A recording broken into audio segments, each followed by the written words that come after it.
क्या आप छत्रपति शिवाजी महाराज के पिताजी शाहजी राजे का इतिहास जानते हैं? यदि नहीं जानते और जानना चाहते हैं तो यह वीडियो आपके लिए है। शाहजी राजे का इतिहास आरंभ होता है दक्षिण भारत की राजनीतिक परिस्थितियों से। जब अकबर और जहांगीर ने दक्षिण भारत को मुगल बादशाहत का भाग बनाने के लिए मुगल फौजें भेजीं, तो अहमदनगर की निजामशाही में उनका सामना हुआ मलिक अंबर नामक एक हबशी सिपाह सलार से, जो अहमदनगर का पेशवा था और यथार्थ में अहमदनगर की बागडोर वहीं संभालता था, और जिसने अनेकों अवसरों पर अहमदनगर पर कब्जा करने के मंसूबे से आई मुगल फौज को धूल भी चटाई थी। मुगलों के साथ टक्कर लेते इसी मलिक अंबर के साथ में थे अनेकों मराठा योद्धा, जिसमें एक नाम था शाहजी राजे भोसले, जो अहमदनगर के जागीरदार और सर लश्कर भी थे,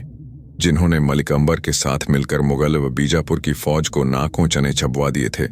परंतु मलिक अंबर की मृत्यु के पश्चात शाहजी के लिए दरबार में परिस्थितियां विकट हो गई थीं, जहां एक ओर शाहजहां के बादशाह बनने के बाद अहमदनगर पर पुनः मुगल आक्रमण हो गया था और बीजापुर के लश्करों ने भी अहमदनगर के क्षेत्रों पर कब्जा करना आरंभ कर दिया था। वहीं दूसरी ओर निजामशाही के दरबार में शाहजी के ससुर आगामी राजमाता जीजाबाई के पिताजी लखूजी जाधव राव की हत्या कर दी, तो उन्होंने इस कुकृत्य से रुष्ट हो निजामशाही दरबार का त्याग कर दिया और अपने ससुर की हत्या का प्रतिशोध लेने के लिए वह मुगलों से जा मिले। परंतु जब वहां भी बात नहीं बनी तो शाहजी राजे बीजापुर की आदिल शाही सल्तनत के यहां गए, और यही वह समय था जब अहमदनगर की निजामशाही सल्तनत अपनी अंतिम सांसें ले रही थी। मुगलों ने निजामशाही की नई राजधानी दौलताबाद पर अधिकार कर लिया था एवं मलिक अंबर के बेटे फतह खान ने मुगलों के साथ मिलकर सुल्तान बुरहान निजाम शाह की हत्या कर दी थी, जिसका लाभ उठा अहमदनगर के अनेकों जागीरदारों ने स्वयं को स्वतंत्र शासक घोषित कर दिया था। इतिहासकार जदुनाथ सरकार के अनुसार यही वह समय था जब शाहजी राजे ने डूबते हुए अहमदनगर की परिस्थितियों का लाभ उठा पूना, चाकन, नासिक पर अधिकार कर लिया और बीजापुर की सहायता से निजाम शाह के तख्त पर अपने कठपुतली उत्तराधिकारी 10 वर्षीय मुर्तजा को आसीन कर मुगलों पर निरंतर आक्रमण जारी रखें। और यही नहीं, अपितु अहमदनगर की नई राजधानी शाहाबाद को स्थापित कर अनेकों दुर्ग अपने अधिकार में ले लिए, जिनकी रक्षा के लिए मराठों की 12,000 की सेना भी खड़ी कर ली। एवं एक अनुमान के अनुसार शाहजी ने लगभग निजाम शाही की 1/4 जागीर, जिसका मूल्य 20 लाख होंड था,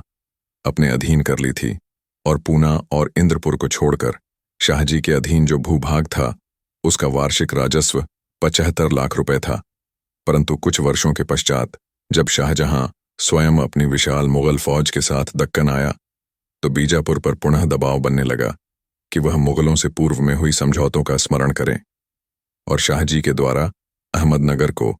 किसी प्रकार की सहायता देना बंद करें। तब बीजापुर और मुगलों के मध्य संधि हुई, जिसके अनुसार बीजापुर की सीमाएं निर्धारित कर दी गई और यह शर्त भी रखी कि शाहजी राजे को बीजापुर के दरबार में तब तक सम्मिलित न किया जाए जब तक वे मुगलों को जूनार व अन्य दुर्ग सौंप नहीं देते। और तदोपरांत मुगलों ने शाहजी के विरुद्ध जंग का ऐलान कर दिया और संख्याबल के अभाव के कारण शाहजी को 7 दुर्ग मुगलों को सौंपने पड़े एवं अहमदनगर के नए उत्तराधिकारी को भी मुगलों को सौंपना पड़ा। जहां एक ओर शाहजी राजनीतिक उतार चढ़ाव के दौर से गुजर रहे थे, यही वह समय भी था जब छत्रपति शिवाजी महाराज का जन्म हुआ और बीजापुर मुगल संधि के अनुसार पूना और चाकण की जागीर जो शाहजी के अधीन आती थी, वह बीजापुर की सीमा में आई थी। परंतु शाहजी पर वहां निवास करने पर पाबंदी लगा दी गई थी और वह जागीर शाहजी के पुत्र आगामी छत्रपति शिवाजी महाराज, जो उस समय दादोजी कोंडदेव के संरक्षण में थे, उन्हें सौंप दी गई और शाहजी राजे अपने ज्येष्ठ पुत्र शंभूजी राजे के साथ कर्नाटक चले गए, जहां शाहजी और रणतुल्ला खान द्वारा विजय किए गए भूभाग में से बेंगलोर की जागीर आदिल शाह द्वारा शाहजी को सौंप दी गई,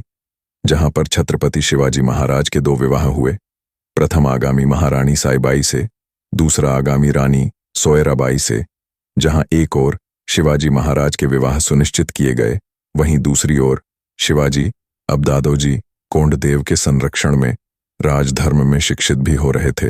वे पूना की राजनीतिक वह न्याय सभाओं में सक्रिय भूमिका निभाते एवं शिवाजी महाराज के नाम पर अब आदेश भी जारी हो रहे थे। पूना की प्रजा में शिवाजी महाराज की लोकप्रियता दिन प्रतिदिन बढ़ती जा रही थी और इसी लोकप्रियता के आधार पर शिवाजी महाराज ने अपने मावलों के सहयोग से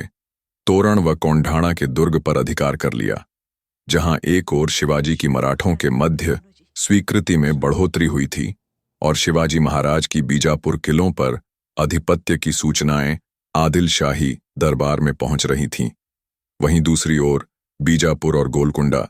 जब विजयनगर के नायकों के विरुद्ध जिंजी में युद्ध लड़ रहे थे, तब शाहजी द्वारा नायकों से मिलने का प्रयास करने के पत्र बीजापुर के हाथ लग गए थे। तो पिता पुत्र के इन कृत्यों से रुष्ट होकर आदिल शाह ने अपने खूंखार सिपाह सलार अफजल खान को शाहजी को बंदी बनाकर आदिल शाही दरबार में उपस्थित करने का हुक्म देकर बेंगलोर भेजा। मोहम्मदनामा के अनुसार मुस्तफा खान, जो जिंजी के सैन्य अभियान का नेतृत्व कर रहा था, उसने शाहजी को बंदी बनाया और अफजल खान ने जंजीरों में जकड़कर शाहजी राजे को आदिल शाही दरबार के समक्ष उपस्थित किया। शाहजी को दरबार में लौह श्रृंखलाओं में देख अनेकों कट्टर मुसलमान दरबारी शाहजी की सजाए मौत की मांग कर रहे थे, परंतु बीमार सुल्तान आदिल शाह ने शाहजी के समक्ष यह शर्त रखी कि यदि वे आदिल शाह को कोंढाणा और बेंगलोर के जागीर लौटा दे तो वह उनकी जान बख्श देंगे।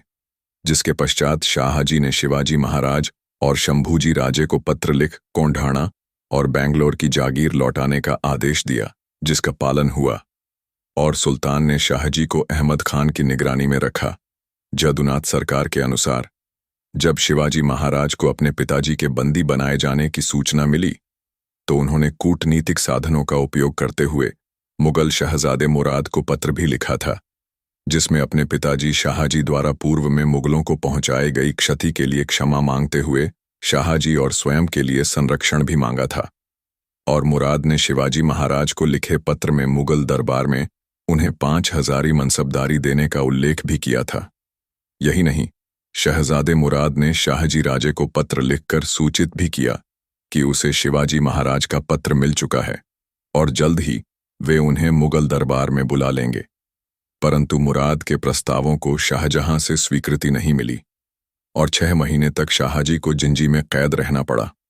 और इसी दौरान आदिल शाह ने बेंगलोर और कोंढाणा पर अधिकार करने अपने लश्कर भी भेजे, परंतु शंभूजी और शिवाजी महाराज के नेतृत्व में मराठों ने इस्लामिक फौज को मार भगाया